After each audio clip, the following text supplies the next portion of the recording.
Hello guys, welcome to my at cook channel. আজকে আমি ইফতারের স্পেশাল কাবাব রেসিপি বানিয়েছি। এই রেসিপিটা বাড়িতে একবার হলেও বানাবেন। চলুন দেখে নেওয়া যাক। সর্বপ্রথম এখানে আমি নিয়ে নিয়েছি বিফ। আমি এখানে শুধু বোনলেস নিয়েছি। সুন্দরভাবে আমি ছোট ছোট করে কেটে নিয়েছি যাতে আমি ভালোভাবে কিমা বানিয়ে নিতে পারি। চলুন এবার বিফটাকে আমি কিমা বানিয়ে ফেলবো। দেখুন এখানে আমি মিক্সচার মেশিনের সাহায্যে এভাবে করে কিমা বানিয়ে ফেলেছি। চাইলে আপনারা যে কোনো পদ্ধতিতে কিমা বানিয়ে ফেলতে পারেন। এবার এই কিমার মধ্যে চলুন মশলা দিয়ে দেব। মশলাটা বানিয়ে নেওয়া যাক।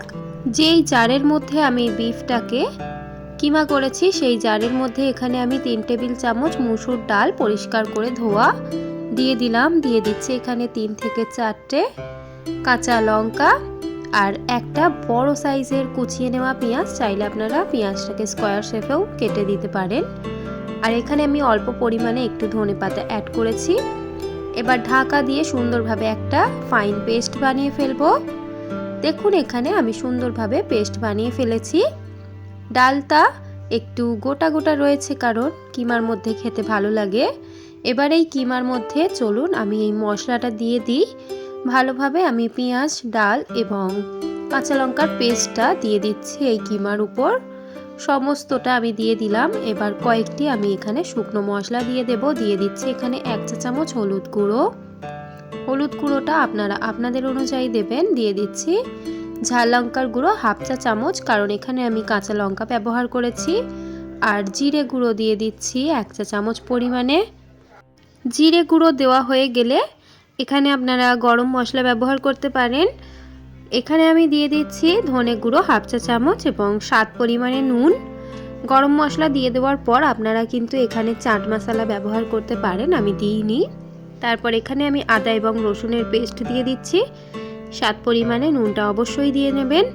এবার দিয়ে দিচ্ছি এখানে আমি প্রায় অনেকটা পরিমাণে সর্ষের তেল, 4 টেবিল চামচ। সর্ষের তেলটা বেশি পরিমাণে দিয়েছি যাতে কিমার মধ্যে একটা সুন্দর গন্ধ আসে। এবার সমস্ত জিনিসটাকে আমি এবার হাত দিয়ে চটকে চটকে মাখিয়ে নেব।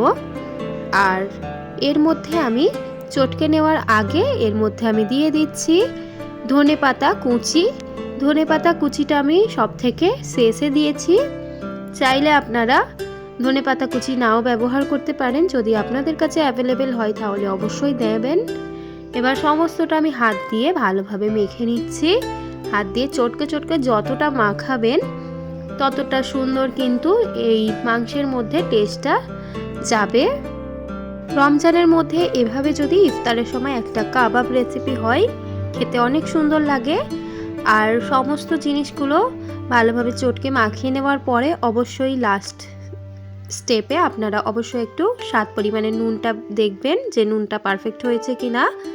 এবার আমি যেহেতু কিমাটা ভালোভাবে আমি মশলাগুলোকে মাখিয়ে নিয়েছি, এবার আমি চলুন শেফ দিয়ে নিই। শেফ দেওয়ার জন্য আমি হাতে অয়েল ব্যবহার করিনি, জল দিয়ে করছি।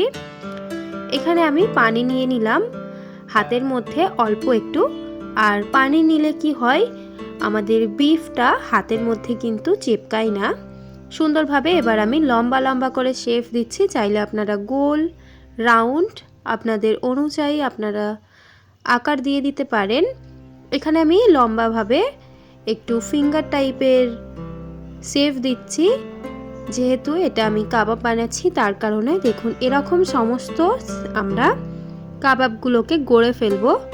চলুন সমস্ত কাবাবগুলো এভাবে করে গড়ে নেওয়া যাক।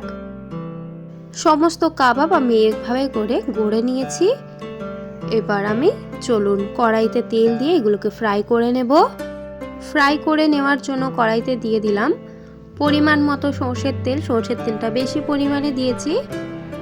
আর সর্ষের তেলটা যখন পুরো 90% গরম হয়ে আসবে, যখন তেতে যাবে তেলটা, তারপর আমি কড়াইয়ের চারিদিকটা একটু লাগিয়ে দিচ্ছি যাতে আমাদের কাবাবগুলো দেওয়ার সময় কোনো রকম কড়াতে না চিপকে যায়। তারপর তেলটা যেহেতু গরম হয়ে গেছে আর তাপ বেরোচ্ছে একটা একটা করে, এবার আমরা গড়ে নেওয়া কাবাবগুলো তেলের মধ্যে একটা একটা করে ছেড়ে দিচ্ছি। আমি এখানে 6 পিস ভেজেছি একসঙ্গে। চাইলে আপনাদের কড়াইয়ের মধ্যে যটা ধরবে আপনারা তটা করে ভেজে নেবেন। এবার সুন্দরভাবে যেরকম গোল্ডেন ব্রাউন করে ভেজে নিতে হয় সমস্ত জিনিসটাকে ভেজে নেবেন, কিন্তু লো টু মিডিয়াম ফ্লেমে, না হলে কিন্তু ভিতরটা কাঁচা রয়ে যেতে পারে। সুন্দরভাবে বেশিরভাগ নাড়াচাড়া না করে, নাড়াচাড়া বেশি করলে কাবাব ভেঙে যাওয়ারও সম্ভাবনা থাকে।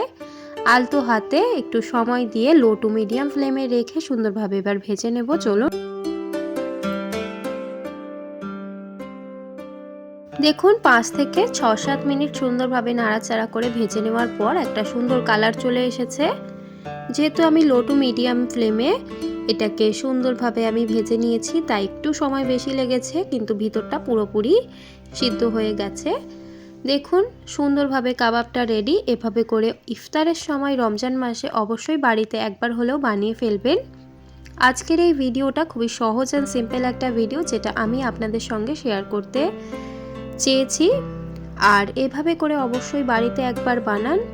আজকের এই ভিডিওটা যদি আপনাদের পছন্দ মনে হয় তাহলে অবশ্যই লাইক, শেয়ার অ্যান্ড সাবস্ক্রাইব করে দেবেন।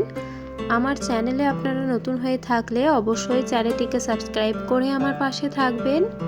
দেখা হবে নেক্সট ভিডিওতে। আজকের এই ভিডিওটা দেখার জন্য আপনাদের সকলকে অনেক অনেক ধন্যবাদ।